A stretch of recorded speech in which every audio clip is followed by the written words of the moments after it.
Hello students, in this video lecture we are just going to learn about prepositions, and of course this is a very familiar topic for you people, like all you have like in your higher classes, right from 6th standard onwards. I think you have gone through these prepositions, you have heard a lot about these prepositions. Usually the basic things, the basic words that we come across in our everyday life, like on, in front of, behind, away from, along, into, past, down, across, all these such words, such prepositions. We make use of in our conversations, or when you are writing or when you are speaking. We use a lot of these conversations. I mean, like a lot of these prepositions, but once we just want to know how to make use of them appropriately without making any errors in our writing and also sometimes in speaking. So we'll just go through the basics first, like what are prepositions, and then we try to look at the uses of these prepositions in different contexts. Now let us see the basics of these prepositions. What is a preposition? A preposition is a word, a group of words used before a noun, pronoun, or noun phrase to show direction, time, place, location, spatial relationships, or to introduce an object. So this is the main purpose of using these prepositions. And you know that preposition can be a single word or can be a group of words. And these are used before, particularly before nouns, pronouns, or noun phrase. So why we use them is to show direction, to show time, to show place. I mean, like where the thing is, and location, spatial relationships, or to introduce an object. Now, some examples of prepositions, as I showed you before in the previous slide, in, at, on, off, and to. These are very basic things what we know very well. And prepositions in English are highly idiomatic. We think that we can, this is a very simple topic, but of course, sometimes we just stuck up which preposition we have to use exactly in that particular uh, sentence or in that particular context. So many times we get it out whether we have to use in or on, like by or since, something like that. So we have to be very careful when using these prepositions. Of course, all the time we can't remember the rules, but sometimes we have to learn the fixed expressions so that it helps you a lot. Although there are some rules, for uses, much preposition uses is dictated by fixed expressions. Like when you just try to memorize those fixed expressions. In an expression, if you learn the uses of the preposition, then of course you can memorize it for a long time. In these cases, it's best to memorize the phrase instead of individual prepositions. So it's not like learning individual prepositions, but in a context. If you just in a context, if you learn that, in a phrase, if you learn that, then you can remember it for a long time. And of course, you may not get any doubt in using that appropriately. Now, let us see the uses of prepositions, some of the prepositions for different purpose, like prepositions of direction. First, we'll look at the prepositions of directions. To refer to a direction, we use the prepositions to, in, into, on, onto. So let us take few examples. She drove to the store. So two words, like to in the sense it is showing the direction to which destination the store. Do we say don't ring the doorbell? Don't ring the doorbell. Come right into the house. Into the house. Inside the house. It means drive onto the grass and park the car there. Like these are few examples which wherein like these prepositions are used to refer to a direction. Now let us see the prepositions of time. Use in with parts of the day. Usually with the parts of the day we use in, and months also we use in, years and seasons. To refer to parts of the day, months, years and seasons, we use in. See the examples. He reads in the evening. This is part of day. Like the weather is cold in December. It refers to month. She was born in 1996. It refers to year. We rake leaves in the fall. Fall refers to season. So when you are referring to parts of the day, months, years, and seasons, we use the preposition in. And now use at with the time of a day. It's not part of the day, but it's the time of the day. That is the difference. Like I go to work at 8. He eats lunch at noon. She often goes for a walk at night. They go to bed at midnight. So here, time of the day, it's not part of the day, but we have to remember that we are indicating the time of the day. When you are referring to time of a day, then we use at. Now let us see few more things. Use on with the days. Usually when you are referring days, we use on. I walk on Saturdays. He does laundry on Wednesdays, like days. To refer to extended time, it's not of a particular time, but it is an extended time. So use the preposition since, for, by, during, from, to, from, until, with, within. So these are the prepositions which we use to refer to extended time. So you see in the example, I have lived in Manopolis since 2005. Like since 2005. So since 2005 he has been living there, and that's an extension of, I mean, like extended time. I moved there in 2005 and still live there. So that's an extended time. Now let us see, he will be in Toronto for 3 weeks. That means he will spend 3 weeks in Toronto. It's not 1 day or 2 days, but like, extended period of time. Next, she will finish her homework by 6. She will finish her homework sometime between now and 6. By 6 means like it can be 5:30, it can be 5 o'clock, it can be 5:45. So, and in between the present time and 6 o'clock, in between that, she tries to finish her homework. Now, he works part time during the summer. So, period of time. Throughout the summer, he works part time. I will collect data from Jan to June. So this is also a period of indication of period of time. So they are in school from August until May. So starting in August and ending in May. So that's an extended period. She will graduate within 2 years, not longer than 2 years, but within 2 years. Of course, that is also a duration of period. Now, let us see the prepositions of place. To refer to a place, use the prepositions. So when you are referring to the point itself, then we use in. When you are referring to the general vicinity, then at. When you are referring to the surface, then on. Like let us see this examples. And inside, something contained like inside. They will meet in the lunchroom. So inside the lunchroom, she was waiting at the corner, the vicinity. He left his phone on the bed surface, placed the pen inside the drawer. That means like something contained.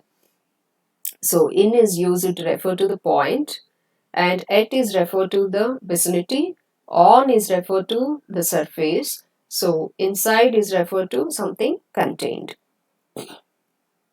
To refer to an object higher than a point, use the preposition over and above. So the birds flew over the house, higher than a point. So the plates were on the shelf above the cups. So something higher than a point. So we use over and above. To refer to an object lower than a point, we use below, beneath, under, underneath. So basements are dug below ground. So there is hardwood beneath the carpets. Like, it's something hardwood beneath the carpet, in the sense carpet is covering the wood. Like, that is beneath. A squirrel hid the nuts under a pile of leaves.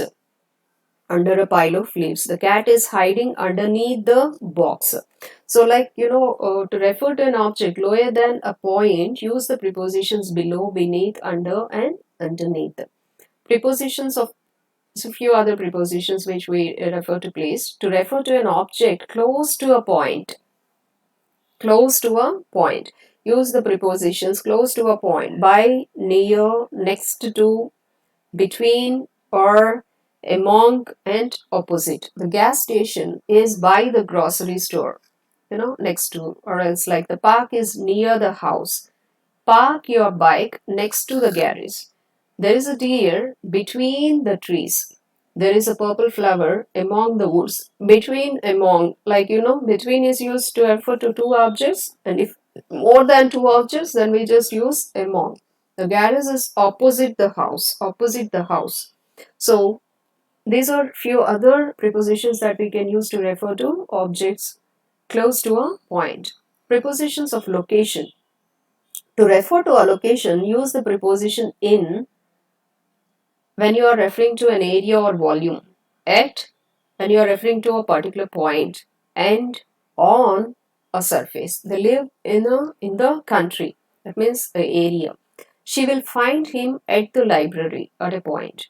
There is a lot of dirt on the window, on the surface of that window. So, like in is used to refer to an area or volume, at to a point, on a surface. Preposition of spatial relationships. Like, to refer to a spatial relationship, use the prepositions above, among, beside, near, under. All this comes across, around, between, of, and within, against, behind, from, out of, ahead of, below, in front of, through, along, beneath, inside, toward. Like the post office is across the street. Across the street. We will stop at many attractions along the way. The kids are hiding behind the tree. Nice. The post office is across the street. We will stop at many attractions along the way. The kids are hiding behind the tree. His shirt is off. Next, walk toward the garage. Walk towards the garage and then turn left. Toward the garage and then turn left. Please check mark within the box. So, there are a lot of prepositions which are used to show the spatial relationship, and some of the examples I have given you. Prepositions following verbs and adjectives. It sometimes follows verbs and adjectives. So I told you that prepositions are used before nouns or proper nouns to show the relationship with other words in a sentence. But now I'm telling you the prepositions following verbs and adjectives. Like see, some verbs and adjectives are followed by a certain preposition. Sometimes verbs and adjectives can be followed by different prepositions, giving the phrase different meanings. Sometimes memorize these phrases instead of just the preposition alone is the most helpful. So, how we'll see in the examples. See here, about is a preposition. So, we have different things like, we have worry is the verb, complain is the verb, read is the verb. So, with these three verbs, we use the same preposition. He worries about the future. She complained about the homework. I read about the flooding in the city. So, this is a combination of a verb and a preposition. So, you have to remember this combination and you have to memorize this combination wherever you use, it depends like the appropriate uses. We have to remember the combination with which preposition the verb is working out. He worries about the future. She complained about the homework. I read about the flooding in the city. The same preposition is used with the different verbs. Now, at in the sense like arrive. So with which verbs we are using it? Arrive, smile, look. So let us see how it is used. He arrived at the airport 2 hours earlier. At means at a particular point. He arrived at the airport 2 hours early. The children smiled at her. She looked at him. So with these verbs, I have used a preposition at. Now let us see few more things. From is used with the differ, suffer. The results differ from my original idea. So usually with the differ, we have to get a preposition from. So these are fixed expressions, like you have to remember them. The results differ from my original idea. She suffers from dementia. So suffers from, this is an expression which you have to memorize the thing. Wherever you use, you can't say it's suffering with, you can't say suffering from, you have to say. Like see some of the other verbs also. With for, what are the verbs we use? Account, allow, search. Be sure to account for any discrepancies. I return the transcripts to the interviews to allow for revisions to make. They are searching for the missing dog. Account for, allow for, searching for. So this combination you have to remember. In is used with occur, result, succeed. So the same problem occurred in 3 out of 4 cases. My recruitment strategies resulted in finding 10 participants. She will succeed in completing her degree. So along with occurred, resulted, succeed, we are using a preposition in. Of, approve, consist, smell. I approve of. Approve of is a combination, it's a fixed expression. Approve of the idea. The recipe consists of three basic ingredients. The basement smells of mildew. So, smells of. So, this is a kind of fixed expression. Now, some of the other verbs also we see. On. So concentrate on, depend on, insist on. This is a fixed. These are fixed expressions. He is concentrating on his work. They depend on each other. I must insist on following this rule. Now, other one is to. To belong. So belong, contribute, lead, refer. So this also. Sorry. They along with these things we use to preposition like bears belong to the family of mammals. I hope to contribute to the previous research. My results will lead to future research on the topic. Please refer to my previous explanation. Belong to, contribute to, lead to, refer to. Agree or disagree, argue, deal. So along with these verbs we use with. I agree with you. She argued with him. They will deal with the situation. So agree with you means like with person. When you are using with person, we use with. I agree with you. I agree to the proposal. If you are just not referring to the person, then again agree is followed by to. So here with. With means here you are referring to a person. I agree with you. She argued with him. They will deal with the situation. So these are some fixed expressions usually you have to memorize. Now we'll look at the adjectives and the preposition combinations. Few adjectives which we commonly use it. And so this is a combination that you have to follow wherever you use it. Accustomed to, aware of, beneficial to, capable of, characteristic of, composed by, different from, disappointed in, or disappointed with, employed at, essential to, and few more things. Familiar with, good at, good for, grateful to, interested in, happy about, happy for, happy with, opposed to, proud of, responsible for, similar to, sorry about, sorry for. So these are few expressions which are a combination of adjective and preposition. It's not just if I tell you once you will get the things, but what you have to do is, of course, wherever, like you have to memorize all these expressions, you have to practice them for many times so that you can remember them, and you have to make use of them, in a correct way when you are writing something or when you are speaking out. Like along with right prepositions, you have to make use of them.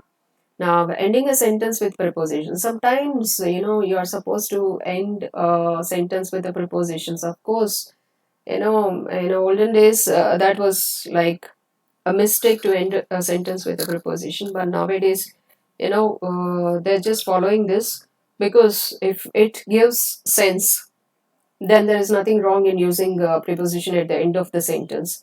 So if it clearly communicates the exact idea of what you feel, like if it is acceptable to use this preposition at the end of a sentence. For example, the car had not been paid for ends with a preposition, but is acceptable because it makes sense. So paid for the car had not been. So it can't be like, it doesn't give any,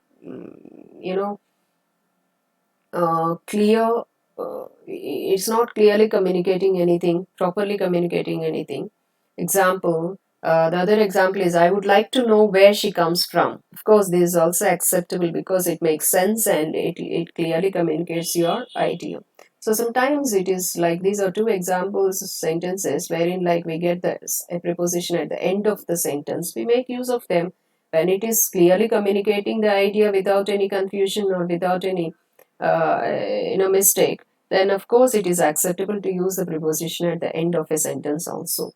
Like, however, in academic writing, we may decide that it is worth revising your sentences to avoid ending with a preposition in order to maintain a more formal scholarly voice. Of course, in formal writings, try to avoid such kind of expressions But normally, when you are writing, in normal context, you can make use of such prepositions at the end of a sentence.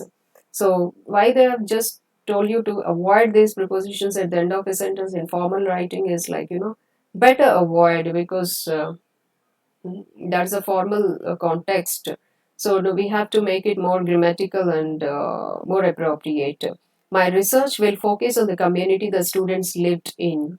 My research will focus on the community in which the students lived. So we have alternate way of how we can avoid such uses of the preposition at the end of the sentence by just making a little correction in the construction of the sentence. Of course, we get the exact meaning, what we are trying to convey in the above said example. So this is how we can make use of prepositions at the end of the sentence also. Sometimes prepositional phrases and wordiness, like we find in the writing, like with pronouns, too many prepositional phrases can create wordiness in a sentence. For example, the author chose the mixed method designed to explain that the purpose of the study was to explore the leadership qualities of the principals in the schools as a means to gauge teacher satisfaction in the first year of teaching. So, too many of if you try to use too many of prepositions or preposition phrases, what happens is like it creates wordiness, and of course it creates ambiguity also. Like this type of sentence could be shortened and condensed to minimize the prepositional phrases and bring clarity to the writer's intent. So we can modify that accordingly. See that the author chose the mixed method design to explore the principal's leadership qualities. So this whole thing we just made into a phrase, principal's leadership qualities and their impact on first year teachers satisfaction. So we can modify that accordingly, and we can make use of appropriate structure. Try like you have to avoid a lot of prepositional phrases, a lot of prepositional uses, and that wordiness to bring more clarity to your writing or to your expression. And so unnecessary preposition, sometimes wherever that is not necessary also we'll be making use of preposition. Please try to avoid such construction of sentences. For example, see here, where are the plates at? Instead, we can use simply where are the plates. That also conveys the same information. So try to avoid such expressions. She jumped off the balance beam. She jumped off the balance beam. Like, off the double uses. That is not necessary. When the same sentence is conveying the same expression, like same meaning, and why to make use of such unnecessary prepositions in a sentence? So please try to avoid such expressions. Now let us review the whole thing what we have discussed so far. A preposition is a word or a group of words used before a noun, pronoun, or a noun phrase to show direction, time, place, location, spatial relationships, or to introduce an object. Prepositions in English are highly idiomatic, as I said, like you have to be very careful while using these prepositions. We'll be always getting confused which one would be an appropriate one in the context. And it is best to memorize the phrase instead of learning individual prepositions. Like it's not like we should not concentrate on individual preposition, but in a context we have to learn the preposition. It's all about the prepositions, and of course, your practice makes you perfect in using these prepositions more.